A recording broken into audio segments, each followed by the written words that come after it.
tant qu'on peut laisser le nègre dans son animalité, là c'est très bien. Mais dès lors que le nègre, il doit représenter la France, là c'est problématique.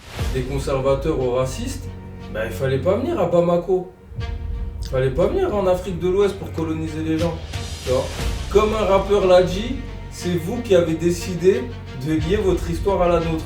Et yo les gars, c'est votre gars Diata, le poète et l'esthète qui aime manier le verbe pour vous faire avancer. Aujourd'hui, c'est la 4e de Ah les garçons. Du coup, il y en a une autre qui va arriver après. Mais là, il y avait l'actualité. On était obligé de parler avec mon Romboy, mon Gava de Gava, le sniper de Altown. Comment tu vas, mon gars? Ça va et toi? Et ça, on va bien. Écoute, là, on était obligé de s'emparer de l'actualité, frérot. Parce que là, il se passe quelque chose qui est quand même assez grave et révélateur de ce qui est pour moi la France d'aujourd'hui. Tu vois ce que je veux dire? Aujourd'hui, on va parler de la sœur, parce que pour moi, c'est pas ma femme. Hein, donc de la sœur Aya Nakamura, qui se fait attaquer de toutes parts par une France raciste, parce qu'il faut le dire, la France est raciste, n'ayons pas peur des mots. Et du coup, la sœur Aya Nakamura, parce que c'est une chanteuse c'est la chanteuse française qui s'exporte le mieux de ces 5 dernières années. Et il y a Michel Sardou, une légende, à ce qui paraît, une légende française, non, qui a dit qu'il ne connaissait pas Aya Nakamura. Donc il ne sait pas qui c'est Aya Nakamura. Ça veut dire que ce gars, il a fait toute sa carrière dans la chanson et aujourd'hui, il ne sait pas qui c'est Aya Nakamura. Bref, sur Michel Sardou, on connaît un petit peu ses opinions politiques borderline, donc en soi, ça ne me choque pas. Maintenant, frérot, il faut qu'on recontextualise parce que peut-être que tout le monde n'est pas au courant de qui c'est Aya Nakamura, peut-être que les gens ne savent pas qui c'est. Donc on va essayer quand même d'expliquer qui est cette femme, cet artiste, parce que ça reste une artiste quand même. On est d'accord ou pas? On est d'accord. Je sais pas, peut-être que c'est juste... je sais pas, c'est une artiste ou pas? Normalement, c'est une artiste. Ok. Donc, du coup, frérot, je vais essayer de vous expliquer qui est Aya Nakamura pour ceux qui ne la connaissent pas. Aya Nakamura, c'est une chanteuse d'origine malienne, parce qu'il faut le dire. Je pense que c'est ça qui dérange beaucoup la France d'ailleurs. Si elle était d'origine ukrainienne ou russe, peut-être qu'il y aurait moins de problèmes. Russe, je suis pas sûr, mais ukrainien, oui. Normalement, ça serait pas. Effectivement, excusez-moi, lapsus, excusez-moi. C'est vrai que la Russie aujourd'hui n'a pas bon dos en France. Bref. On revient, parce que Marine Le Pen, par contre, elle est bien contente d'avoir des financements des Russes. Bref, on va revenir sur Aya Nakamura, parce que sinon je vais digresser. Donc on va rester sur Aya Nakamura. Aya Nakamura, c'est une chanteuse d'origine malienne qui, honnêtement, sur ces 5 dernières années, a plié le game. Hommes et femmes confondus, il n'y a pas meilleur qu'elle en France. Et ça, même Booba qui l'a critiqué dernièrement, il l'avait reconnu. C'est l'artiste française qui s'exporte le mieux dans le monde. Je dois dire que j'étais assez impressionné par Aya Nakamura parce que, à part la musique de Daft Punk ou moi, ou DJ Snake aussi, à l'étranger, on n'entend jamais de trucs français. J'entends sa musique souvent dans les fêtes ou quand je fais des after-parties, tout ça. Et je trouve ça quand même impressionnant parce que pour les DJ comme DJ Snake ou moi ou Daft Punk, nous-mêmes on chante pas. Et donc, c'est pas en français. Et de réussir à percer à l'étranger avec des paroles en français, c'est vraiment super impressionnant. Donc, c'est une meuf dont les titres sont dansés par Rihanna, Usher, Naomi Campbell, Quavo. C'est une meuf qui est reconnue quand même comme une artiste. Après, on peut parler de sa manière de chanter, de son verlan, de même sa manière de s'exprimer. On peut débattre là-dessus. Moi, j'ai aucun problème. Je peux m'asseoir avec avec un bibliothécaire. On va s'asseoir, il va me dire c'est pas français. S'il veut, c'est pas français. Mais en tout cas, ce qu'elle chante et ce qu'elle dit, ça parle aux jeunes. Et aujourd'hui, c'est l'artiste numéro 1. Frérot, hommes et femmes confondus, il n'y a pas match. Comme il dit Doumbé, les 9 secondes, elle les plie, frère. Elle plie le game aujourd'hui. Parce que, ok, elle est née au Mali, mais elle a la nationalité française. Je répète. Ok, elle est née au Mali, mais elle a la nationalité française. Elle a grandi en France et, que je sache, elle parle quand même français. Elle parle pas franglais ou quoi. Elle a des anglicismes, elle a ses trucs, mais elle parle français. C'est en français qu'elle s'exprime. C'est en français qu'elle a fait ses hits. On est d'accord ou pas, frérot, sur ça? Je pense qu'on est d'accord. Oh, non, mais c'est un français ou c'est une autre langue? Je sais pas, peut-être. C'est un malien? En fait... Non, mais je sais pas, c'est un malien ou pas? Je sais pas, c'est peut-être un Wolof, je suis pas au courant, mais de ce que je sais, pour l'instant, c'est en français. Ok. Et donc, du coup, l'artiste qui s'exporte le mieux en France, On sait qu'il y a les JO qui arrivent. JO, c'est plus que la Coupe du Monde, c'est plus que tout. C'est l'événement pour lequel la France, elle a sué depuis X années. Et là, il y aurait, parce que c'est même pas sûr, hein, c'est au conditionnel, le président Macron qui aurait pensé à ce que Aya Nakamura chante du Edith Piaf pour l'ouverture des JO. Et là, il y a une France communautaire, une France identitaire, notamment les natifs d'où, je sais pas, ça doit être des fils d'immigrés, mais bon, c'est les natifs, excusez-moi. Et eux, ils se sont permis de dire à Aya Nakamura que les JO, en gros, c'était pas le marché de Bamako. Est-ce que c'est normal de voir des gens qui se disent français, des identitaires, dire d'Aya Nakamura que si, en gros, elle s'exprime ou qu'elle représente la France, c'est la honte de la France. Je continue. Il y a un gars très intelligent, ou qui se croit très intelligent, Cyril Hanouna, qui s'est permis d'inviter un nègre de maison. Ce nègre de maison s'est permis de dire devant la France entière, parce qu'il est quand même écouté, ça on ne peut pas lui enlever, que Aya Nakamura c'est une honte, c'est une honte si Aya Nakamura se présente au JO. Après, il y a des gens comme Fred Hermel, qui fait remettre de se concentrer sur Zidane et le Real de Madrid, parce que dès qu'il parle, le Real Madrid, pardon, parce que dès qu'il parle d'autre chose, c'est de la merde, c'est pour dire de la merde. Reste concentré, frère, sur le foot, et arrête de parler d'autres sujets. C'est ce même Fred Hermel qui s'est permis de dire que, en gros, les Ukrainiens, les immigrés ukrainiens, frérot, attends, parce que là, il faut quand même faire des rappels historiques aux gens, parce qu'ils se permettent de parler beaucoup.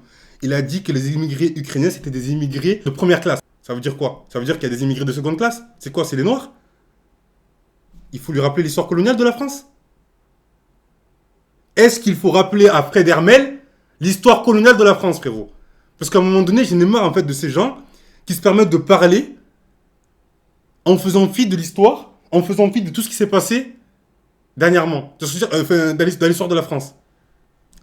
Et pour finir, après je te laisse la parole, frérot. Donc il y a ce Fred Hermel, Pascal Demey, hein, seul lui, on n'en parle pas parce que lui c'est toujours la même chose. Le président de la Reconquête, le raton laveur, il s'est permis aussi de parler. Tout le monde, c'est, voilà. Mais non, mais elle parle pas français, c'est pas du français. Mais en fait, ça, c'est révélateur pour moi. C'est révélateur de l'image que la France, elle a de nous autres. Parce que je pense qu'il y a une France blanche, judéo-chrétienne, et il y a les autres. Tant que c'est pour danser et faire les zouaves, là, on est mis en avant.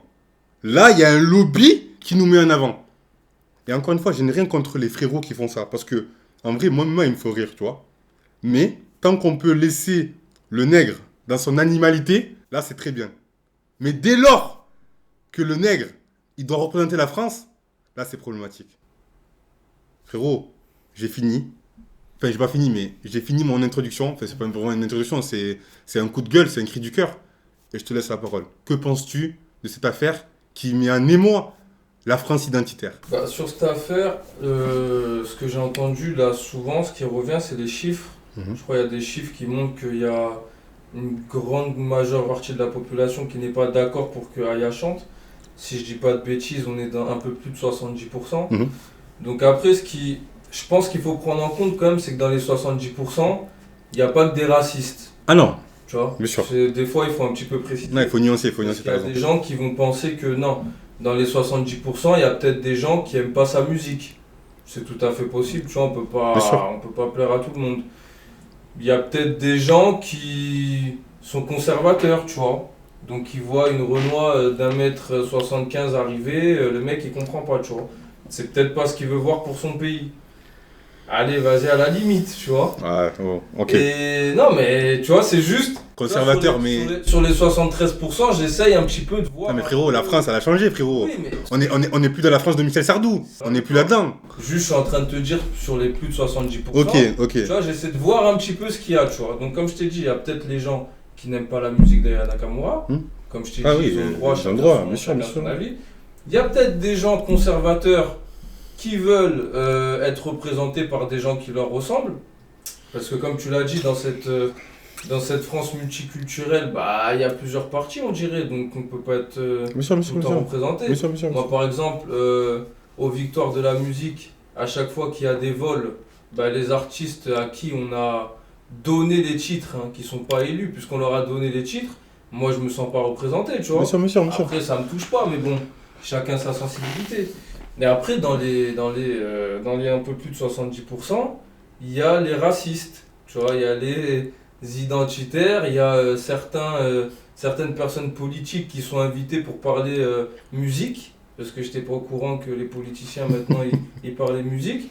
Mais le truc, c'est que ces gens-là qui se plaignent, donc des conservateurs aux racistes, bah, il fallait pas venir à Bamako. Il fallait pas venir en Afrique de l'Ouest pour coloniser les gens. Tu vois.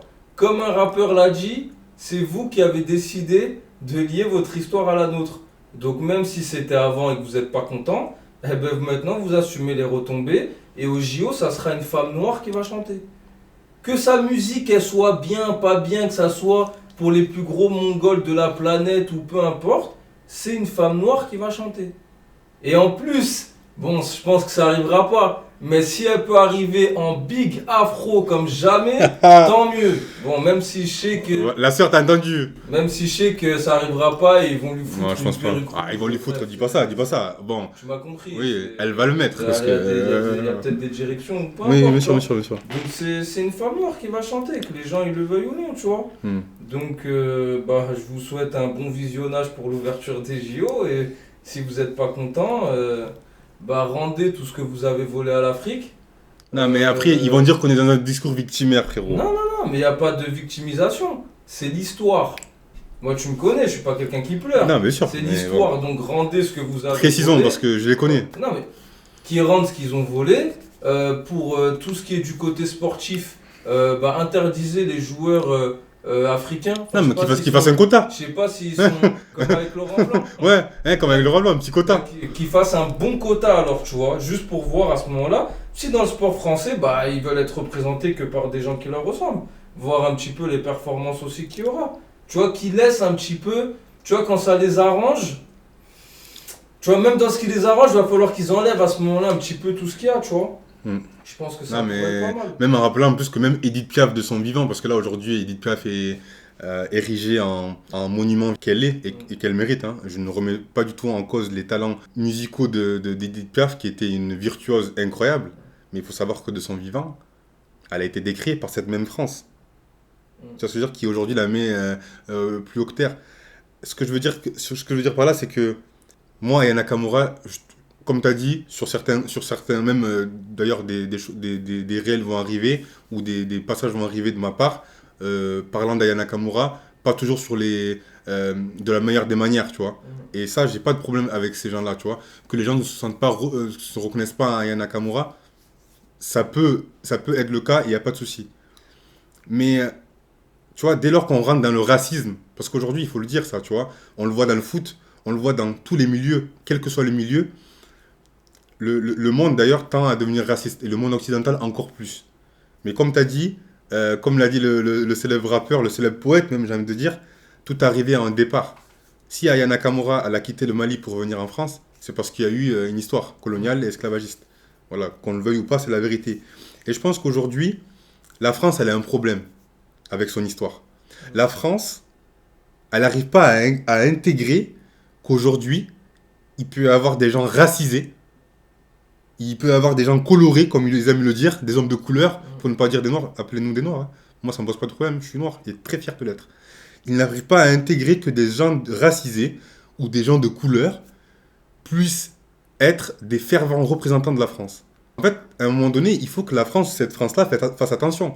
Parce que à être toujours mis plus bactère, à être toujours mis de côté, les gens vont devenir communautaires. Et la France devient communautaire. On le voit de plus en plus. Moi, je peux te dire qu'en 10 ans, je vois beaucoup je vois beaucoup de changements. Les gens sont de plus en plus entre eux. Et ça ne va pas aller en s'arrangeant. Et pour moi, l'histoire d'Aya Nakamura, en fait, c'est juste l'expression de cette France qui est en train de se scinder en deux. Entre la France identitaire, conservatrice, comme tu dis, et la France, on va dire l'autre France, c'est-à-dire la France racisée, la France de l'immigration, entre guillemets, qui malheureusement tend à se communautariser. Après, on peut revenir sur la religion. Parce que la religion, pour moi, ne facilite pas l'intégration. Sur ça, on peut en parler. On peut parler des cultures africaines qui ne sont pas forcément transposables à la culture occidentale. Mais, encore une fois, et on est obligé de le dire et de le redire, notre histoire a été phagocytée par l'esclavage, tout d'abord, et ensuite la colonisation. Donc ça, c'est une réalité. Donc soit la France accepte et arrête d'avancer avec des œillères et arrête de dire aux gens de forcément s'assimiler. On ne s'intègre pas dans le rejet de soi, frérot. Je ne serai jamais pleinement français si j'omets ma partie africaine. Tu ne seras jamais pleinement français si tu omets ta partie africaine ou même ta partie antillaise. Parce que les Antilles ont leur culture. Les Antilles ont leur culture. Oui, ils sont français, mais ils ont leur apparat, ils ont leurs choses. Donc moi, je pense qu'aujourd'hui, il faut que les gens ils intègrent que on peut être afro et se sentir français. On peut être maghrébin et se sentir français, même si ça reste des afros, mais t'as compris, voilà, les gens commençaient pas à venir et à nous prendre la tête pour rien. On peut être asiatique et se sentir français. Pour moi, c'est pas des choses antinomiques. Mais venez, on arrête de se prendre la tête pour rien. Aya Nakamura, on peut l'aimer ou ne pas l'aimer, ça, je n'ai aucun problème avec ça. Et comme tu as dit, tout le monde n'est pas raciste. Moi, je connais même des Noirs qui n'aiment pas la musique d'Aya Nakamura, qui ne se sentent pas, qui ne se reconnaissent pas dans cette musique-là. Et grand bien leur face, je n'ai aucun problème. Mais quand on tombe dans des bassesses comme ça, on n'est pas au marché de Bamako, ça veut dire quoi ça, frérot? Pour les... C'est quoi, tu m'as dit, c'est les natifs identitaires? Ouais, les natifs, ouais. Je sais pas où ils ont pris leurs photos, mais je crois Aya, elle est du 9-3, si je dis pas n'importe quoi. Ouais. Que ces mêmes natifs-là, ils prennent leur banderole et qu'ils aillent à 18h dans son département. Et on nous préviendra de quel est l'hôpital le plus proche pour aller les interviewer et leur demander comment ça se passe au marché de Bamako dans le 93. Juste pour voir, tu vois. Juste pour voir comment ça se passe. Tu vois, frérot, c'est pour ça que moi, ça me touche pas. Quand c'est des lâches qui viennent exprimer leur haine ou je sais pas, tu vois, peu importe, leur frustration. C'est ça, même c'est ça, c'est ça. Et leurs bêtises, frérot, et leurs bêtises. Dis-le. Ouais, non, mais moi, c'est des choses. Moi, ça me touche pas. Après, moi, j'ai ma manière de penser, tu vois. Il y a des gens, ça peut les toucher. Aya, je pense que ça peut la toucher, tu vois. Ça l'a touché, frère. Ça reste comme une mère de famille, elle a des gens c'est un être humain, surtout. Autour d'elle, exactement. Moi, après, c'est des trucs qui me touchent pas, mais voilà, après, qu'est-ce que je voulais dire? Non, mais parce qu'en gros, on va pas parler trop, on va pas trop s'épiloguer. Je voulais aller sur la fin. Ouais. Le truc, c'est que, en fait, là, Aya, elle a beaucoup d'ennemis, tu vois. Il y aura les racistes, il y aura les gens qui aiment pas sa musique. Et les jaloux. Il y aura les jaloux. De l'industrie musicale. Ça, il faut le dire, frérot. Non, mais il y aura beaucoup de choses, tu vois. Il y aura beaucoup de gens qui vont attendre sa chute, je pense, au moment de l'événement. Sans oublier tous les traîtres Wistichi de la communauté afro qui, pour montrer, qui sont intégrés. Ouais, qui sont intégrés, qui aiment les autres, etc. Tu vois. Eux aussi, ils vont tout faire pour lui tomber dessus. Et malgré la performance qu'elle va faire, qu'elle soit bonne ou pas bonne, qu'elle chante du Edith Piaf ou pas, parce que ça c'est quelque chose que j'ai pas compris, mais comme je t'ai dit, moi c'est des trucs, ça m'intéresse pas. Moi j'espère que la communauté afro, peu importe les origines, tu vois, peu importe d'où les gens ils viennent, que ça soit des gens qui soient sur le continent, qui soient aux Antilles ou dans la diaspora, sénégalais, maliens, congolais, martiniquais, guyanais, peu importe, tu vois, moi j'espère vraiment que les gens ils seront derrière elle à la soutenir, tu vois, parce que ce qu'il faut comprendre, c'est que là, c'est pas juste Aya Nakamura qui a attaqué, tu vois, parce que vu qu'il y a quand même une partie raciste sur le pourcentage des gens qui veulent pas la voir chanter, c'est la communauté afro qui a attaqué, tu vois, c'est notre couleur qui a attaqué, c'est notre culture, c'est un peu de tout, malgré qu'on soit français, etc. Donc voilà, moi j'espère que la communauté elle sera soudée et que tous les traîtres lâches qui vont venir exprimer leurs bêtises, eux aussi, ils seront pas loupés, tu vois. J'espère que la communauté sera vraiment derrière elle, et on verra comment ça va se passer. Après, force à elle, tu vois. Non, mais frérot, c'est ça. Et écoute, moi aussi, je vais faire un petit mot de la fin, les gars, c'est juste une petite parenthèse, mais je pense que... Enfin, on avait à cœur, en gros, de prendre la parole sur ce cas, parce qu'il nous touche personnellement, et je vais éviter de paraphraser, j'abonde complètement dans ton sens, mon frérot. En vrai, pour moi, je suis complètement d'accord avec toi. Mais j'irai encore plus loin sur juste le bout sur mon raisonnement que j'avais commencé. C'est qu'à un moment donné, la France, il faut qu'elle comprenne que la France, elle est multiculturelle aujourd'hui. Il faut vraiment qu'elle l'intègre et qu'elle comprenne que c'est pas dans le rejet de soi qu'on devient des êtres complets. Si moi, je fais fi de ma part africaine, je ne serai jamais complet en tant que Français. Et ça, il faut vraiment que les gens ils l'intègrent et qu'ils comprennent que Aya Nakamura, bien sûr qu'elle a des influences antillaises. Elle a même remis, ça ne vient pas de moi, hein, elle a même remis, on va dire, le compas à l'ordre du jour. Tu vois ce que je veux dire? Ça ne vient pas de moi, ça vient d'artistes ou d'une journaliste antillaise. Aya Nakamura, elle a des influences africaines. Aya Nakamura, elle a des influences françaises. Parce qu'il faut le dire aussi. Elle fait des musiques à voix. Elle le fait. Écoutez ses albums, elle le fait. Moi, je ne suis pas le plus grand fan d'Aya Nakamura. J'apprécie sa musique, mais je ne suis pas le plus grand fan. Mais ce que je veux dire par là, c'est que Aya Nakamura, en fait, pour moi, aujourd'hui, même s'il y a sur certains points, je ne suis pas d'accord avec tout ce qui est style capillaire, on va dire, c'est quelqu'un qui, et elle et d'autres, et bien d'autres artistes, qui résument parfaitement le fait que le métissage culturel, en fait. Tu vois ce que je veux dire? C'est vraiment, dans sa musique, on voit qu'elle a eu des influences extérieures qui ont fait d'elle l'artiste qu'elle est aujourd'hui. Donc juste au moins respecter ça, les amis. Respecter au moins ça. Et pour parler de la communauté afro, la France devient communautaire. Qu'on le veuille ou non, la France devient communautaire. Donc aujourd'hui, on va voir qui sont les vrais, de qui sont les faux. Non, mais après, ce que j'ai envie de te dire, c'est qu'au bout d'un moment, t'as vu, t'es un petit peu obligé d'être communautaire, tu vois. Bien sûr, bien sûr. Parce que déjà, de une, quand on te montre que, voilà, dans certains trucs ou certains milieux, on veut pas trop de toi, déjà, tu comprends. Après, libre à eux, tu vois. En gros, on n'est pas là pour dire aussi que, tu sais, il y en a, ils sont très bien dans la culture française, il n'y a pas de souci. Mais, comme on l'a dit dans notre podcast, on ne s'intègre pas dans le rejet de soi-même. Donc quand tu es noir, intéresse-toi un minimum quand même à ta culture. Après, tu en fais ce que tu veux. Si pour toi c'est du tribalisme, c'est des sauvages, comme le disait le poète, l'émotion est nègre et la raison est hellène. C'était un président qui a dit ça, du Sénégal. Donc le premier président du Sénégal. Donc peut-être que l'émotion est nègre, et donc du coup qu'on est des êtres émotionnels et qu'on n'a pas d'intellect, et que la raison du coup est hellène. Et du coup, vu que la raison est hellène, il faudrait laisser aux blancs, ou en tout cas aux personnes non racisées, l'honneur de représenter la France lors des JO. Car nous, on est des Français de seconde zone. C'est mon mot de la fin. C'est chacun son tour. C'est chacun son tour. Chacun son tour.